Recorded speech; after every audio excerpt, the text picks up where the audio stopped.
You seriously think that's enough to open an account? That is hilarious. Look at this, everyone. Boy, you lost or what? This is a bank, not a shelter. That laugh came sharp from the manager's mouth, loud enough to turn heads. The kid didn't flinch, set his little passbook on the counter like a dare. Check it. The screen loaded. The manager leaned in. Every bit of swagger drained from his face. The boy slipped through the tall glass doors like a shadow that had learned to be quiet. The lobby was bright and clean in a way that made him feel too loud, even when he wasn't making a sound. Air cold enough to sting, his ears rolled over floors that shined like mirrors. People moved with easy confidence, coats soft, shoes new, voices low and certain. He carried a small passbook in both hands, thumbs pressed tight to the corners as if the paper could fly away.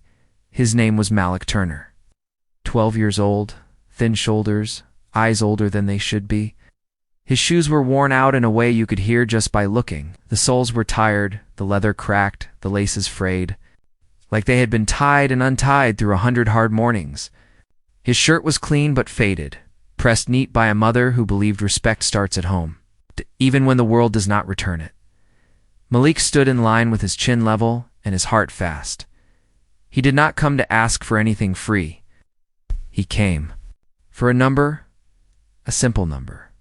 A truth. He'd waited months to do it, practicing courage in the mirror, whispering to himself that he had the right to stand anywhere his father's name had been written. When he reached the counter, the teller looked up and paused. Not cruel, just surprised. Her eyes checked his shoes, then his face. She offered a small, polite smile. "What can I do for you today?" Malik lifted the passbook. "I want to see how much is in my account." The teller nodded and turned to her screen. But before her fingers could finish the first keystrokes, a voice rose from behind the glass offices, smooth and bored. The voice of a man who had never been told no. "What's the holdup?" The bank manager stepped out like the owner of the air. Mr. Harlan, tall, clean, a tie that sat perfect on his chest like it had never known sweat. He scanned the line without really seeing people. Then his gaze stopped on Malik. For one thin second, he did not hide what was in his eyes. Doubt, disgust, a quick choice already made. The teller said softly, "He wants to check his balance, sir."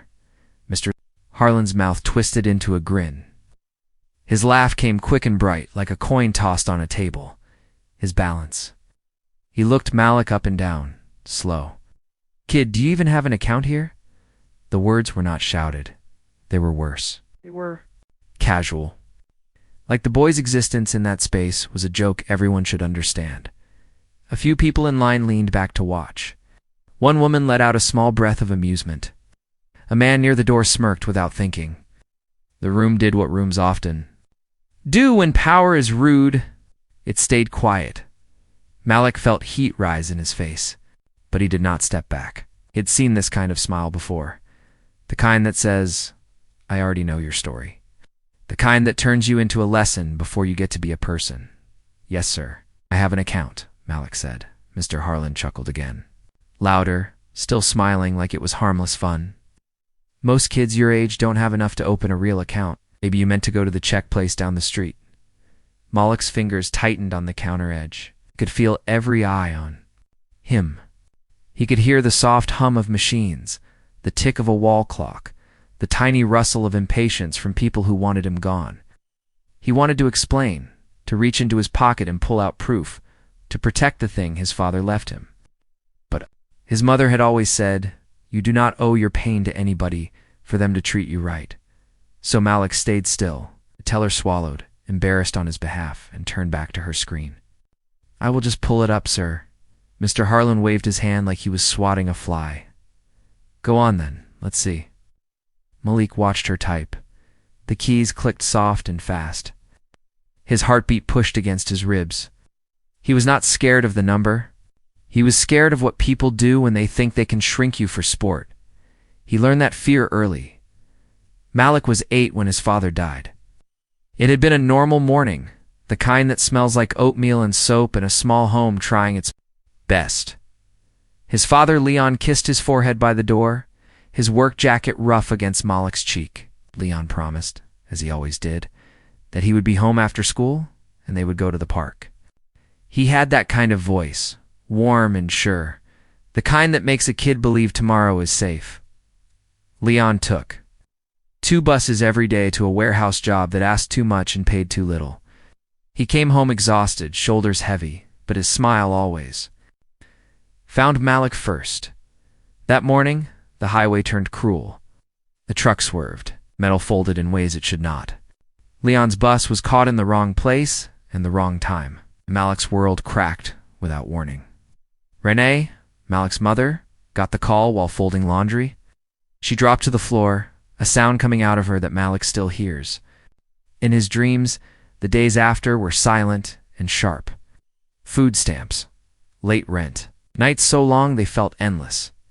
Renee cleaned offices at night and stocked shelves at dawn, hands split and raw, eyes tired from holding grief in one corner and love in the other. One night, Malik found a shoebox under his father's tools. Inside was a notebook filled with careful numbers and a letter folded like a secret. Leon had been saving for years. Real saving. Not loud, not flashy.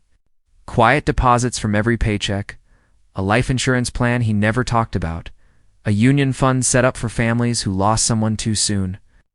He opened an account for Malik the day he was born and named Renee guardian. Never told her because he wanted Malik's future to be a surprise, something that could not be taken by the world. The letter smelled faintly of his father's cologne, clean wood and warm nights. It said Leon wanted Malik to have choices, to walk into any room like he belonged, to never feel trapped by a world that tries to decide your worth before you speak. Renee cried when Malik handed her the box, then hugged him so tight he could feel her shaking. "Your dad loved you big," she whispered. "We protect this, we grow this," and they did. They never touched it, not even when the fridge was thin, not even when Malik's shoes wore down to the bone. That money was not a prize, it was a promise. Back in the bank, the teller stopped typing. Her face changed, slow and honest. Her eyes widened, then flicked to Malik like she needed to check if she was seeing real life. She inhaled. The room felt like it held its breath with her. Mr. Harlan leaned closer, still wearing the last scraps of his grin. "Well," the teller's voice came out low. "Sir, the balance is very high." A pause. Mr. Harlan's smile froze. How high? She turned the screen so he could see. A 7-digit number, steady and clear. Not a rumor, not a story. A fact.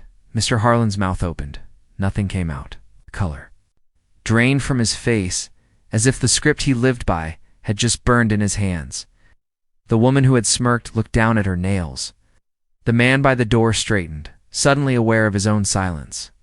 The shame in the room was not loud. It was thick, it was everywhere. Malik felt their eyes change.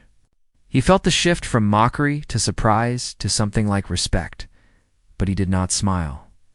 This was not a victory lap.